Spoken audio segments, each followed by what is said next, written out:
States के? देखिए, ऐसा है कि उसके लिए गवर्नमेंट ऑफ इंडिया की तरफ से एक हेल्पलाइन भी जारी की गई थी और गवर्नमेंट ऑफ JNK की तरफ से भी हेल्पलाइन नंबर्स दिए गए थे। और जैसा मैं कह सकता हूं कि गवर्नमेंट ऑफ इंडिया की पूरी कोशिश इस मामले में चल रही है और ऑनरेबल CM साहब ने भी इस बारे में अश्योर किया था, कई सारे पेरेंट्स उनसे भी मिले थे।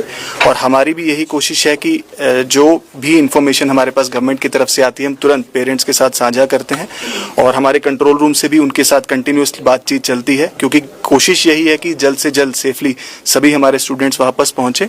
हमने उनके पेरेंट्स से कुछ एक दो रिक्वेस्ट भी ऐसी की थी कि हमारे जो स्टूडेंट जितने भी हैं वो हमारी टीम्स के साथ कोऑपरेट करें और एक अच्छा कोऑर्डिनेशन का जो एनवायरनमेंट है वो बना हुआ है। एंड आई एम श्योर वो जो ये सिचुएशन है इससे हम बहुत जल्द बाहर। तकरीबन 2 हफ्ते का स्टॉक रहता है, बट एक बड़ी डायनेमिक पोजीशन है जो चेंज होती रहती है।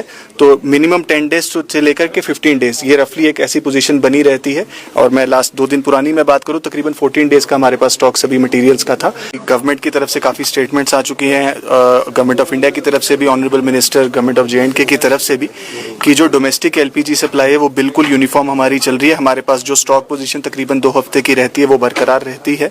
और जो ऑयल मार्केटिंग कंपनीज हैं उसको भी जो है डिस्ट्रिक्ट लेवल कमिटीज जो है और DCs साहिबान मॉनिटर कर रहे हैं, ताकि LPG की जो डोमेस्टिक सप्लाई है उसके अंदर लोगों को किसी प्रकार की मुश्किलात का ना सामना करना पड़े।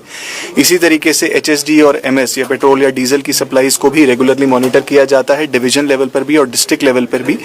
और उसके लिए हमारे डिस्ट्रिक्ट कंट्रोल रूम्स और डिविजनल कंट्रोल रूम भी कंटिन्यूसली फॉलो अप कर रहा है। अगर कोई ऐसी कंप्लेंट्स होर्डिंग, ब्लैक मार्केटिंग या ओवर प्राइसिंग की आती है तो मेरी आप लोगों के जरिए यही सभी लोगों से अपील रहेगी कि इस मुद्दे को लेकर के सिर्फ और सिर्फ गवर्नमेंट जो इंफॉर्मेशन डिसेमिनेशन है उसी पर रिलाई करें, ऑफिशियल इंफॉर्मेशन पर रिलाई करें।